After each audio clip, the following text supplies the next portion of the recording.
He used to have the name Matt Life.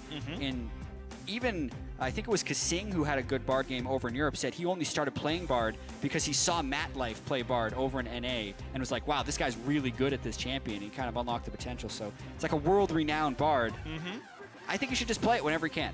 Yeah. Honestly, I don't think Bard has enough bad matchups. If you're that good at him, you should be drawing a banner picking it. And we know Adrian won't play it because he's not high up in the solo queue tier list here. So pick it up whenever you want. Poppy grabbed away. Soraka banned. Janna left up, which is interesting because I feel like Immortals picked Janna over Soraka anyway. But the ban comes through regardless to make that not happen. Poppy still being picked happily by teams in 6.3 after her minor nerfs. That does leave Corki on the table, but neither team want it. It's the Gragas who's rushed for. Still that Kalista. They also picked the Poppy over Kalista, which I think is somewhat questionable. Kalista was banned 9 out of 10 games in the European LCS, has been banned the majority of the time in the NA LCS. 100% presence this week, pick ban. And Poppy you cannot say the same about. Also, Pivot is a really good Kalista, and Wild Turtle has shown some incredibly good games on it. I think it just gives too much versatility to Immortals, who's already a versatile team. Now we're going to see if Liquid decide they want the Rumble or not. Rainover did play it yesterday to minimal effect. Goes on to Gragas this time around. Of course, it's champion he's very good at. Played it at Worlds plenty of times, and he's bringing it back here in the North American LCS. Liquid to make their decisions. I don't expect them to show a solo lane right now. Actually, they've shown Poppy, so maybe they actually will just show all of their solos. And this is honestly very strange. This draft is a bit confusing to me. They, again, rush pick a Zillion when Poelter is just going to play Lux every single game. And they take an Alistar, which is probably the only high priority one that I would have expected to see early on. Yeah, I mean, it looks like they're just tunneling on exactly what they want to play. It is something that Team Dingertoss said they have been doing since they've been struggling, is they just picked a composition, practice the crap out of it, get your execution down, and just play it against anything. Yeah. And Immortals is a team that has been doing, you know, somewhat similar style compositions, even though they have really diverse total champion pool. But for Team Liquid, a team that has been struggling, not the worst thing. They're making sure they get their picks, and they're going to be able to double pick their bottom lane at the end. Okay. Well, don't say it's a great draft, but I can see a reason for it. Yeah, it's a logical draft at the very least. The Janna does come through for Adrian. I think literally no one here is surprised that champion came through the Soraka ban. Twisted Fate is actually the pickup for Pobelter.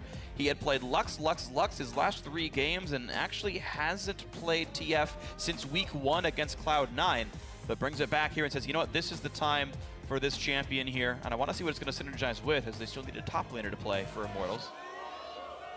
Huni will be able to counterpick against the... Oh, they're doing it! They're doing it. Udyr comes through. Jat, you get to cast an Udyr game. I get to cast an Udyr game. I've actually been waiting for this. I will get into it in a little bit. You will get into it in a little bit. I'm not going to play all of my cards yet, but I will have much to say, and I think Dardoch is the player to do it. I haven't actually seen Dardoch play Udyr personally, but he has the correct style of play where Udyr will be good for him. Fast clears, lots of high pressure, and typically fearless. So that's what you need to play Udyr. And we're seeing the occasional Pantheon hover as Adrian circles through champions. I actually think there's a good chance that Immortals just played CLG all week, and both teams realize that Pantheon top is good. I do have to clarify about Udyr, though. Okay. I never pick it into Janna. I think Janna is the single best champion against Udyr. It has changed a little bit now that Udyr can get so many movement speed items. Sometimes he can work around it, but Janna with the ultimate, the Zephyr, the Tornado, is so hard for Udyr to work around. It'll be already a tough game for Dardoch going in. All right, and Immortals actually building pretty low crit on the double marksman composition. Quinn in the top lane is going to be the pickup for Huni here, who's not against a hyper tank like Malphite, but more against a more fighter type like this Poppy. So we'll see if Huni can find some advantage here. I actually am very curious to see how the Quinn vs Poppy matchup will play out, because there's a lot of room for outplay on both sides here. Poppy to go, of course, alongside this Udyr from Dardoch, and you see Team Liquid actually, there are parts that I like here, though. You have Zillion to haste heavily 3 different really scary melee champions into the enemy team. The Udyr going at light speed, the Poppy, or the Alistar going at light speed can definitely be scary. Piglet on a very high uptime backline AD carry can belt out tons of damage. Exactly. Udyr is a great person for enchanters to put stuff onto him, and Zillion can speed him up so much, whether it's a Lulu, a Zillion gives very similar move speed, and then instead of a shield can just bring a revive. So I expect the majority of the Zillion move speeds to go onto Udyr, and if he gets a bear stun, that chains very well into a Zillion double bomb. Oh yeah. So the synergy is real, even if Janna is a good champion against it. The incredible move speed that the Zillion can add on top of that might be enough to overcome. So we'll see how well that goes, guys. It's going to be a very fun game. It's our match of the week, and Team Liquid have definitely a very interesting composition, so we'll see if they can win this one against the undefeated Immortals. Tweet at @LetLeaveSports, #TLWinner, #IMTWin, because this, I think, is going to be a very exciting game. Liquid can certainly bounce back from their loss yesterday, but Immortals looking to make it 12-0. Many consider them untouchable, but you never know. These teams can always bring it out and give you a great game. Liquid versus Immortals. Who's it gonna be? Here we go into the game. Yeah, Immortals still going for that undefeated season. This will mark the 2/3 point if they're able to win this. But Dardoch's Udyr stands in the way. Well, and also the rest of Team Liquid. Yes. But I'm going to be focusing on one thing in particular. Welcome to Summoner's Rift. Dardoch is using, of course, the best Udyr skin. He's doing the thing too, so this is actually very key. Notice how he is in Phoenix stance already.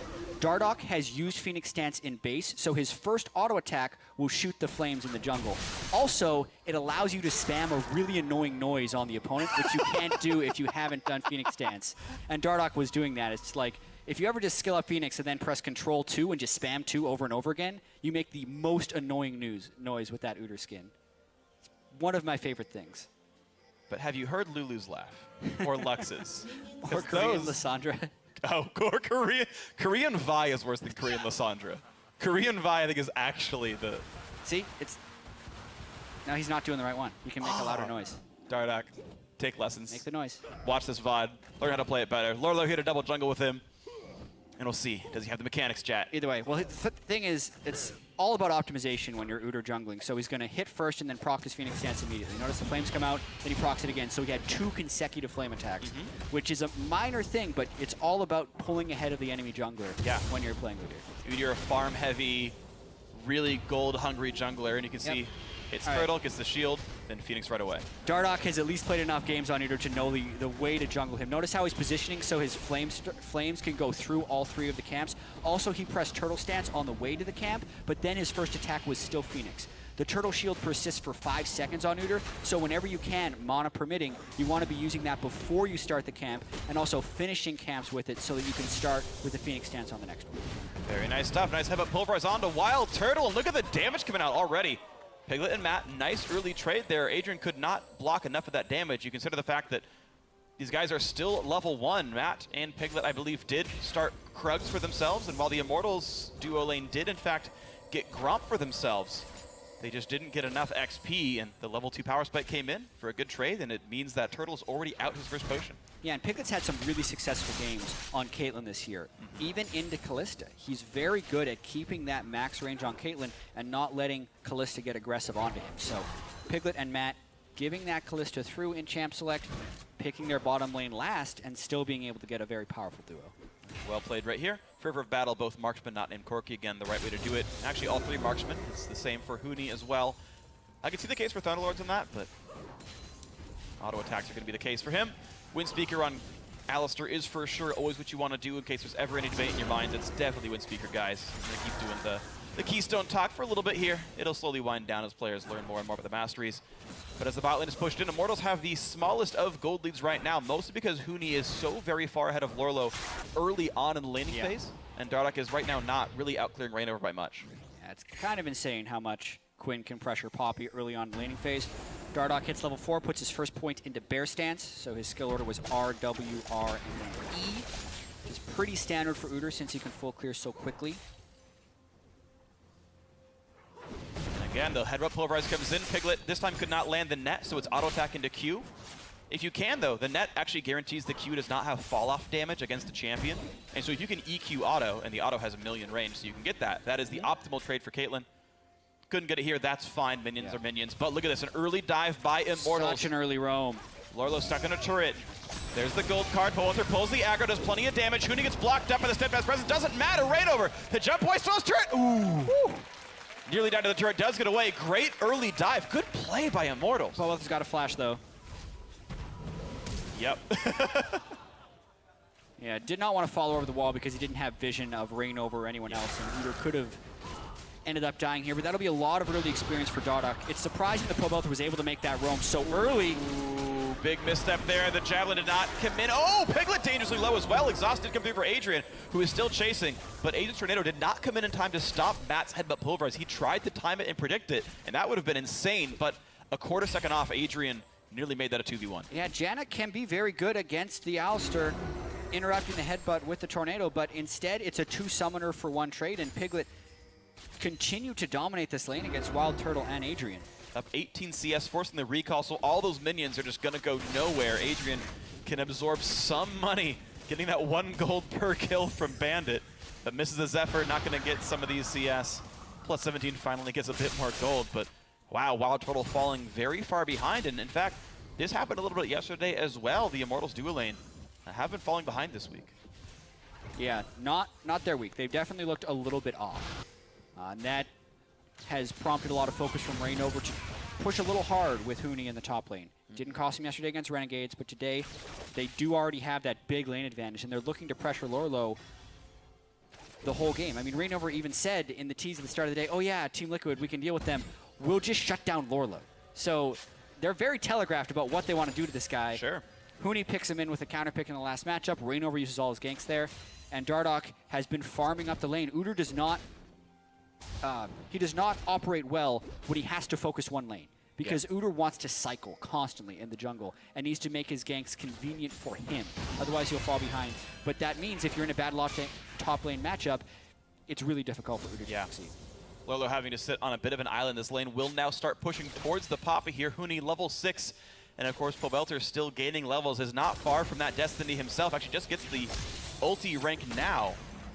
And it's interesting. I want to see what Immortals can do with this, because bot lane is getting far behind, and Piglet can maybe even 1v5 this game if he gets big enough on Caitlyn. We've seen it happen with players like Reckless before. And Huni is not on the best late game champion. Quinn is not Kale or, Udyr, who can do a whole bunch of stuff 60 minutes in. Should go. Flash pulverize into the headbutt backwards. Not good for Wild Turtle. Tornado comes across and Adrian says goodbye. I'm not part of this anymore. Turtle gets a few more attacks in, but will go down. Well played gank. Dardoch came to make sure it happened. The kill comes through. Good job, Team Liquid. Yep, Matt was worried that Wild Turtle is going to be able to flash out of his pulverize, but he waits just long enough, gets it, and they just alley-oop it straight back to Udyr. So Dardoch is kind of jump-started in the jungle here and going straight for the Dragon Control. I do have to point out, he's gone without the Chilling Smite, which is the most common smite for Udyr, because it's all about move speed differential for him. But in this particular case, because he has the Zillion to speed him up, he's probably going to be able to gap close in the later game anyway, so he's instead gone for the more pro-play viable tracking smite. Yeah.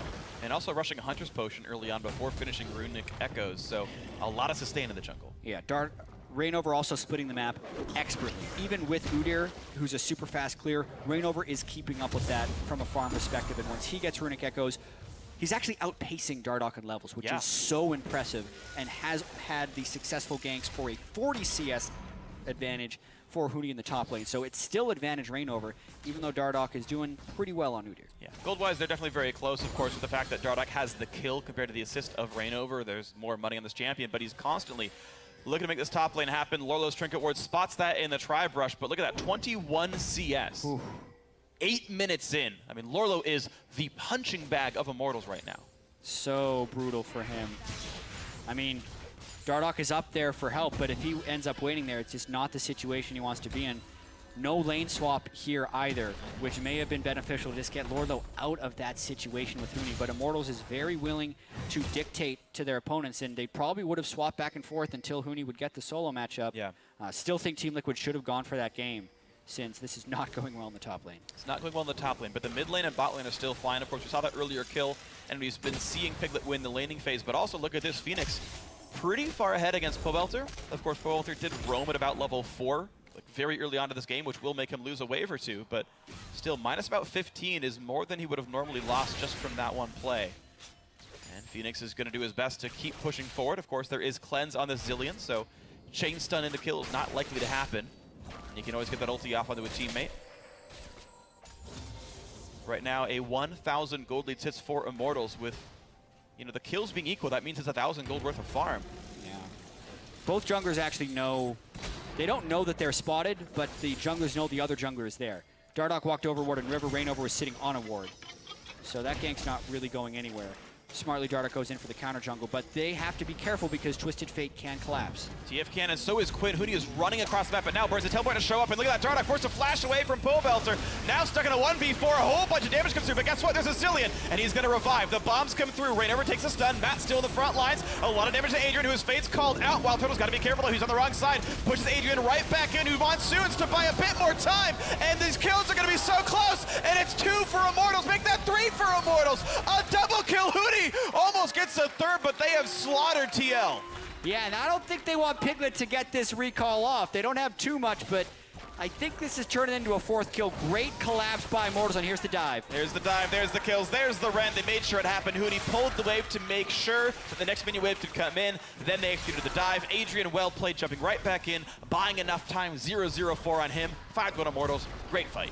I'm really sad the first pro-Uter in the North American LCS has to play against Immortals, who is just so good at collapsing and mispositioning people. He's not at the farm state where he can make the super aggressive invades, and he did not have enough time to make that invade, so Immortals collapsed quite expertly on him, with Huni teleporting in as well as Pobelter coming in for TF. Very crazy fight. This turned into a full-on 5v5. So great stun by Dardoch to delay Pobelter on the gold card, but the gold card still catches him, and Phoenix does arrive with the stun.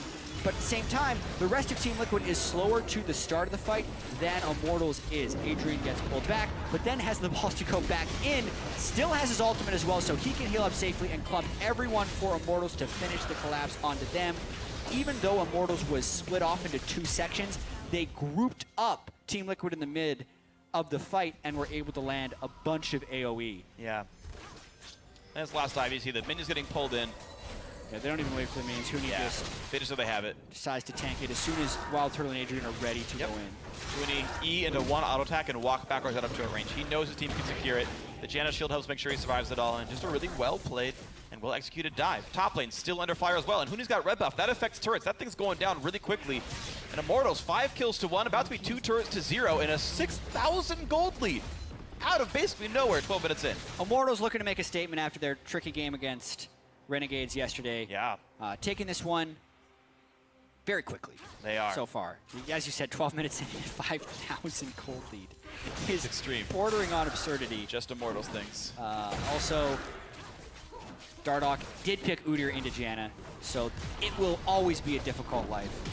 Also against a Twisted Fate. Udyr loves to go Swiftness boots, but really hard to go Swiftness boots against the hard CC of a Twisted Fate. And top lane 2-2 is already gone. The rest of the team joined Huni. Janna showed up, gave him a shield. 4 people, I believe, were up in that lane as Pobelter held mid. It meant they had to leave bot lane alone, but oh no, some minions died to a turret. Meanwhile, the turret itself was taken out on the top side. So Immortals pushing farther ahead. That lead now 6,500. Yeah, like it's just getting worse and worse here. Rainover now inside his left-hand jungle. Blue buff is completely there as Immortals own about 80% of the map now. Yeah. Rainover showing us why he continues to be king of the jungle. Yep. Farming faster than Dardoch's Udyr, and then also getting off the more successful game. Uh-oh. They found a Zillion, but they also found Dardoch and Matt. Huni walks away. No one with the combo, though. Matt didn't go for the headbutt pulverize, despite the fact that those two were alone. That could have been a pickoff, honestly, onto Huni. Yeah, I don't think they had quite the right fog of war control, so they weren't sure where people were going to be. Probably a little bit afraid of Froggish flying at the end of the fight. Turns out to just be Rift Herald, and I know earlier in the day we saw Quinn picked into Malphite, which is a bad matchup. But Quinn is also not just about the matchup, it's about how you play the map with it. Yes. Huni there recognized that the bottom lane was getting pushed, very quickly was able to cover down there. It's all about wave manipulation and just being able to always get the enemy pressure. Yep. He's the only player on this Immortal squad with 100% kill participation for this game, so he has made everything happen. He was the winning lane, they ganked for him, then he roamed down and made the other team fights happen. Blue team has slain the dragon, so well played the Dardoch, but the fight continues now. Matt locks Pobelter into the team, but you know what? He's not taking that much damage. Janna buys some time, a great explosive cast, and Piglet is trapped, and he goes down to Rainover. Matt follows suit, the bot lane of Liquid is dead, and now comes Twisted Fate.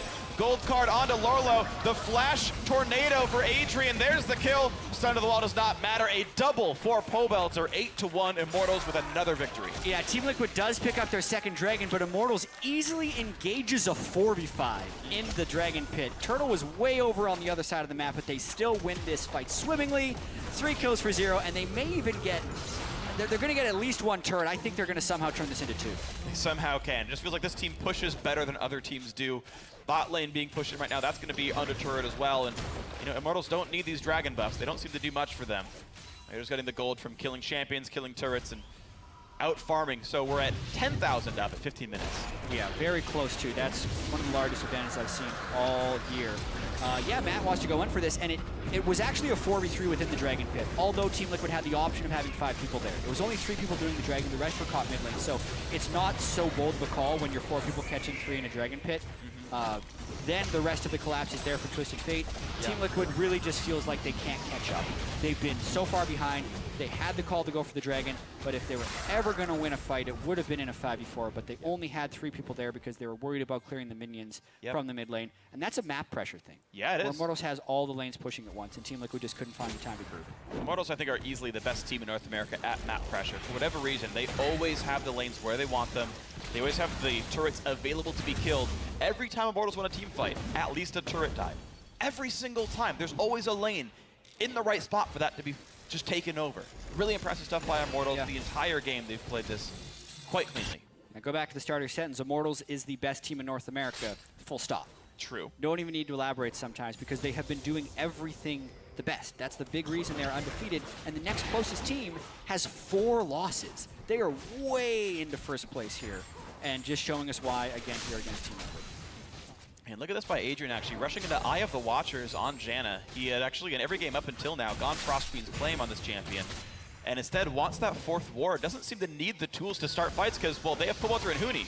Do you even need Frost Queens? And look at that Phoenix. Cleanses, gets gold carded afterwards. It goes, jeez, that damage. Okay, to be fair, Huni took some as well, but Immortals are constantly finding people to fight, finding people to kill, and this turret might be next.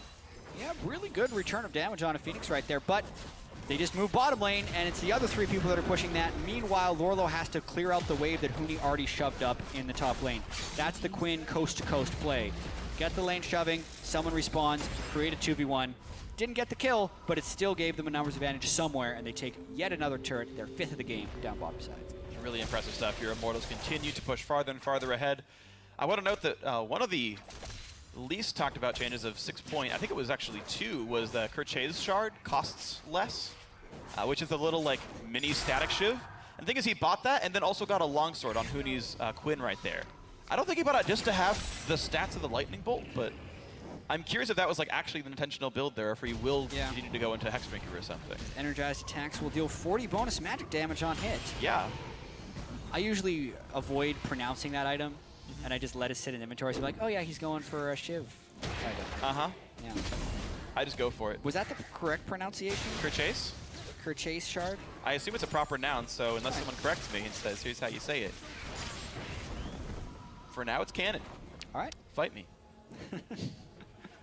Immortals looking to close out on our last game of the day. 8-1, 18 minutes in, and 11,000 gold lead. This is actually, while they won't win sub 20 minutes, they've done that twice before already this season, though. This is certainly one of the biggest leads at this point in the game. Not only just this year, but in competitive history. This is a massive, massive advantage. Rainover cannot quite steal away that blue buff. Liquid can be safe in knowing that they got that buff over to the people they wanted. But the map is just falling away. I remember a few EDG games where it was 15 or 17,000 by 20 minutes. Oh, yeah. And I wonder with all the turrets when Immortals won their 18-minute game, what their gold lead was there. But like you say, these are the games you actually don't see that frequently. Yeah. Because a team really has to have, like, it's all about the gold difference. So if they did a lane swap when they trade 4 turrets, right, it's going to give less turret advantage when a team is up. But this is 5 turrets to 0, 8 kills to 1, and a double CS advantage in 1 lane. So that's the types of things that need to happen to have this type of gold lead. Really rough stuff. Approaching the Flame Horizon is Huni, and I actually wonder what the record is for Flame Horizoning someone else, which is, by the way, plus 100 CS over your lane opponent. But right now, 19 minutes in, he's nearly there, 168 to 87. He's got 19 to go, 18 to go, less now. And Huni, I mean, he can pick into a good matchup.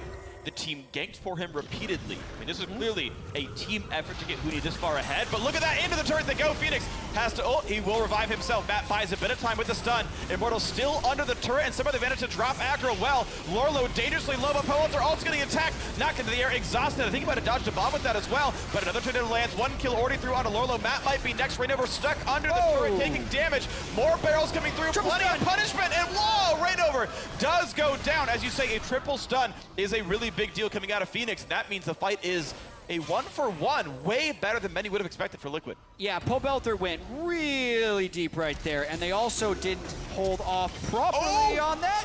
He dodged one, he did not dodge the other. He will trade a kill, but go down to Matt. He slams the ground, and victory, a 1-for-1 yet again. Oh wow, but Turtle and Adrian and Quinn are kind of on the hunt to clean up the backside of this fight. Yep. Never deterred from what is looking like a disastrous situation. It looks like Immortals going to get the turret at the end of this anyway. Every time a battle happens, Immortals get the turret. Every time. Oh my god. Whether you got killed or not, it's whatever. 6 turrets now picked up by Immortals. Lurlo does get some farm in the side lane and will crest that 100 mark very shortly.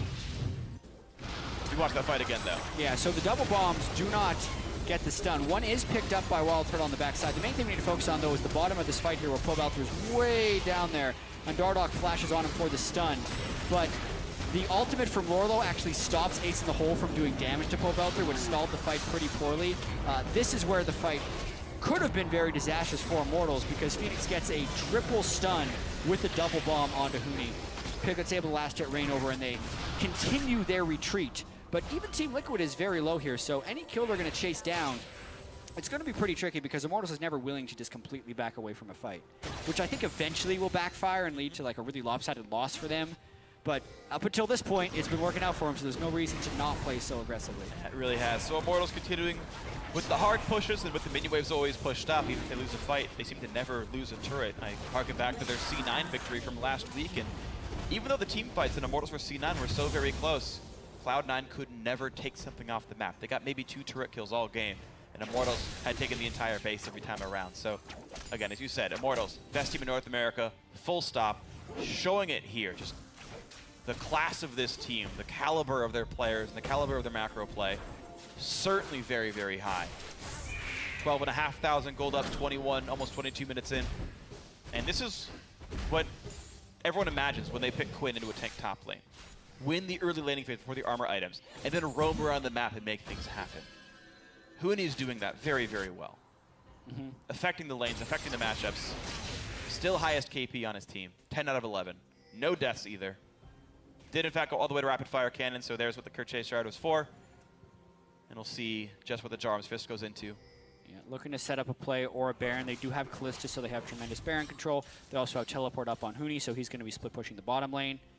I don't think Immortals is going to straight up just do the Baron without proper vision control or without a pick.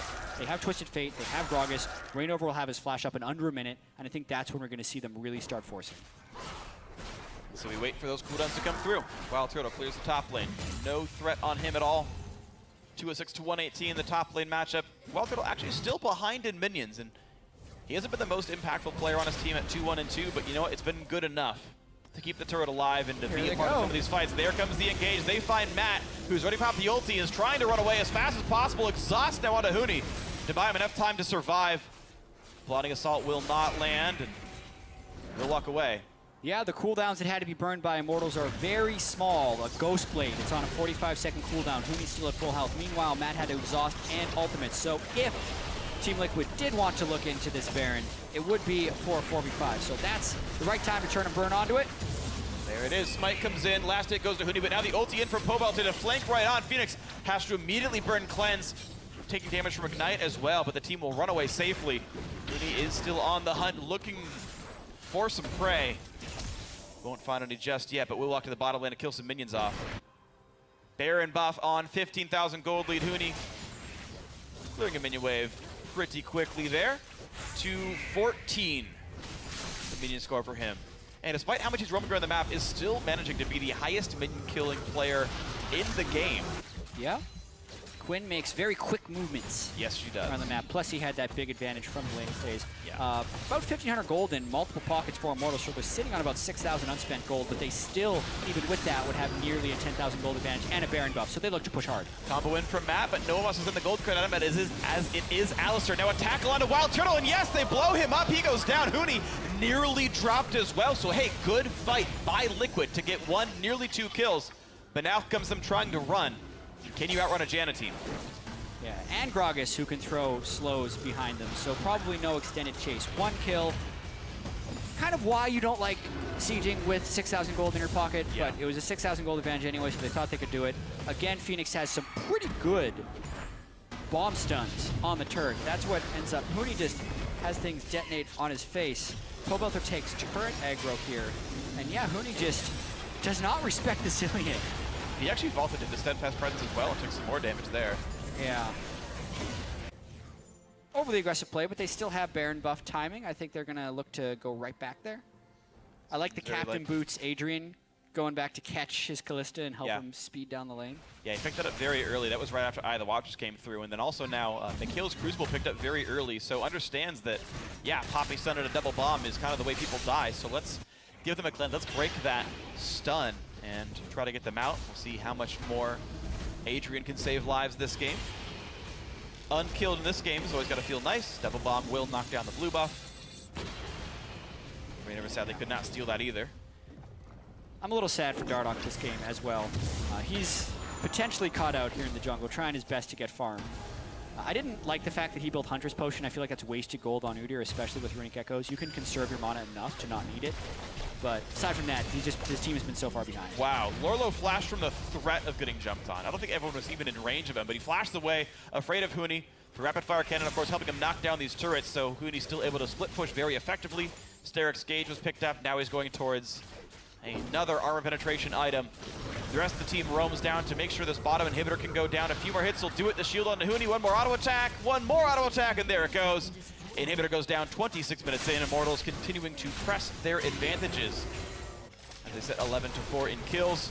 Now mid lane also under fire, and guess what? Liquid aren't even around, so another turret killed without any threat of combat for that damage. Matt knocked into the air, stunned for 1,000,000 years it seems, and Huni dodging the bombs. Matt will go down, an unstoppable Huni, and a nice combo comes in from Rainover, means Lorlo will go down as well. A double kill for the Quinn. Adrian knocked in, the vault continues, and a triple kill comes through. Make that a quadra kill for Huni. For the pen. No voice crack this time, and a pentakill for Huni. After all, on the Quinn. Beautiful game. That's going to be the Nexus. That's going to be the game. 12-0 to Immortals. And a nice fitting finish for Immortals there. The man, they were focusing ganks for all game. Flanks in the back of the base. Of course with a 15,000 gold lead. And Piglet doesn't even flash away to deny that Penta. Real recognize real, chat. But Huni gets it. When Huni plays that well, that's those games where you deserve the Penta. That's true. Yeah, Piglet comes off Fountain after that. He's healing full. I think he's trying to get... No, Piglet gave that Penta away. I think it's still deserved. Pentas are earned, and whether they're gifted or not, sometimes that still counts as earned. 23,000 damage dealt in a 27-minute game. Quinn does not normally do 900 damage per minute, but that just sometimes happens when you're Huni. When you get a good matchup, your team ganks your lanes constantly, and he was empowered to make those plays. And again, that's what's in everyone's eyes when they envision picking Quinn for their team, is that that situation. Dominate your lane, gank for it, get him ahead, power spike early, roam around, abuse that advantage. That's what people see when they see that champion, and that's what Huni did this game. Yeah, the Quinn fantasy, so to speak. Yes, absolutely.